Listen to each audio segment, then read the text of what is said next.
So the next problem is that these are the data which we have, and knowing that the number of parent atoms and the number of daughters are always give you 100%, which is going to be the original number of parent isotopes, you can actually calculate the percentage of the present parents versus the present daughters. So let's add up the 7,497 and the 1,071.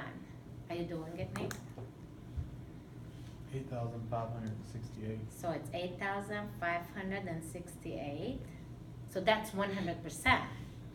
And I am not so good in math, so what I did, I divided it by 100, so I know that 85.68 is 1%. Is that right? So now I divided 7,497 by this 85.68. 87.5. So it's 87.5. And then the 1,071 divided by that.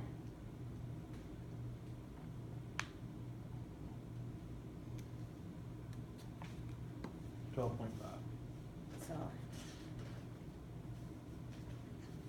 see, so this is how much we have, and then we are at the previous problem, basically. So we have 87.5, we have to go back to the curve and see 87.5, that's about right here. And then we come down, and it's about 0.2. About 0.2 half-life. So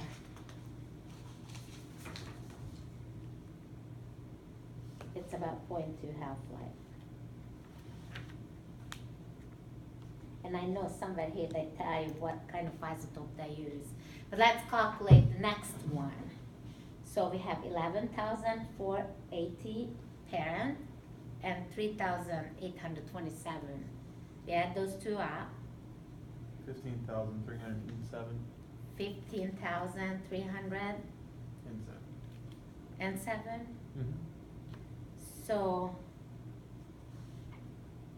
153 is the 100%.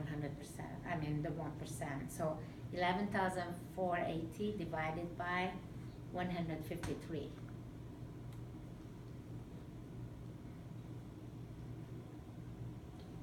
$75.03. See, it's 75%. And then we don't even have to calculate, the other one is 25. So how many half-life is that? We just did one. Right there. You see? So that's 0.5 half-life. You see that?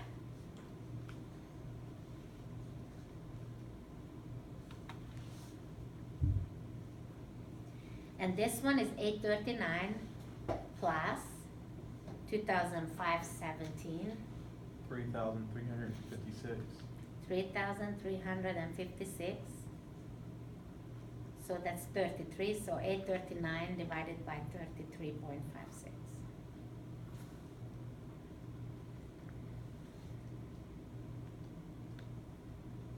2.53.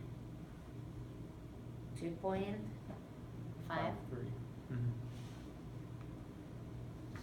So that's, did we have one like that? And we have 325. And 325 was, so 2 point what? 2.5. So we could just say it's about 5 half-life. I have to go back always.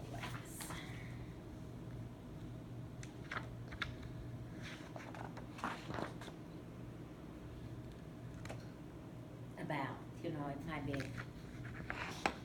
So, I have to figure out really quickly what isotope did they use.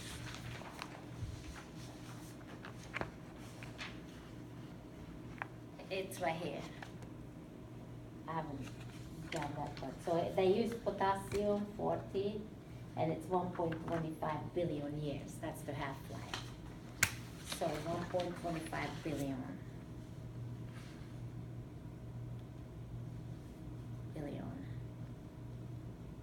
So, therefore, 0.2 half-life, 1.25 times 0.2 half-life. 0.25. 0.25 billion. Mhm. So that's about 250 million. Then 1.25 times 0.5, that's about 600 million. 625. And then 5. Obviously, it cannot be more than like 4 half-life because it's like 4 billion. It's almost as old as Earth, you see? 6.25. No, that cannot be. The Earth is 4.6 billion, maybe. So I didn't measure It'd have to be I didn't look it up on the graph, right? So let's say 3. If it was 3, then that's about right. Yeah. So it's about 3 billion 3.6, years, yeah. something like that. But I hope you guys understand how to do the calculation. Main and most important thing that the number of parents, number of daughters, if you add them up, that's gonna give you this 100% of the original. And then from that, you can tell what is 1%, divide that into these guys, and it gives you the percentage. You read that off of the graph, and you get the number of half-lives. It's not that hard. Now, the questions. What is the absolute age of the basaltic dye? Unit A. So unit A is, it's right here, 250 million. The bad news is that I'm giving them the answer. That's okay. And what is the relative age? Heck, you know, you got that table, where is it? What is the relative age of 250 million? You know that timetable? Oh, It is about Permian. I had that. Does it have the time too? Let me see. 250. It's Permian, am I right? Because the Triassic starts about 220. Permian. Triassic, well, yeah, Permian. Yep. Permian, Yeah. and then the granite B, that's 625. That's Precambrian already. It's Proterozoic, is it?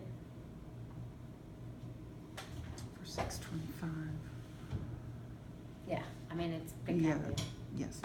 And the C is, let's say 3 billion, and then it's Archean.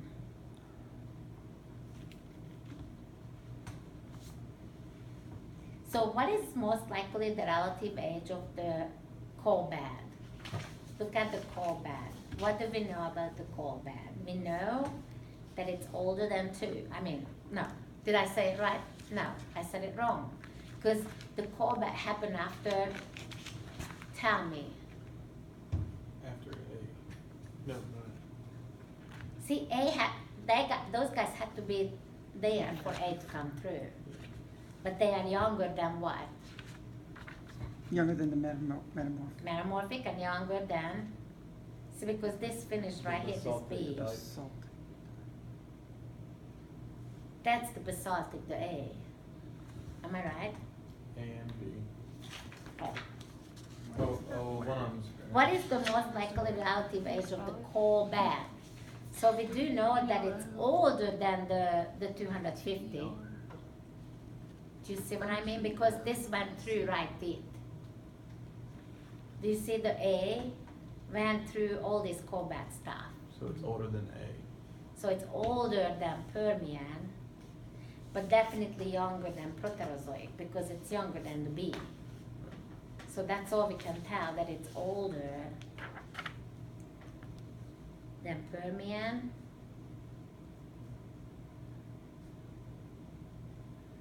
But younger than Proterozoic.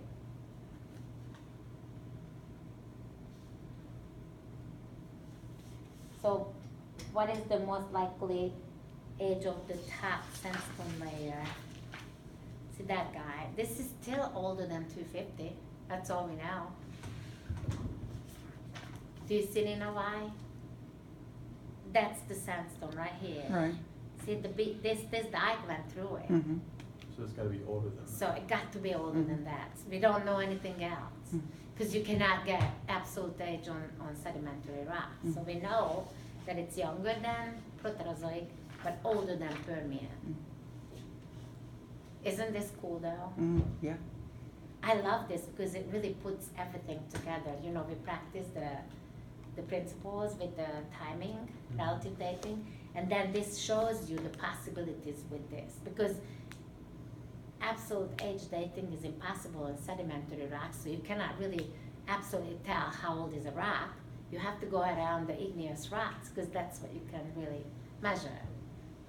My PhD was Triassic, so I was really lucky because that's when the Atlantic Ocean opened up. So it was full of basalt, so they could measure absolute age really good. So we had really good timing on my rock sample, so it was good. That's it. I hope it helps.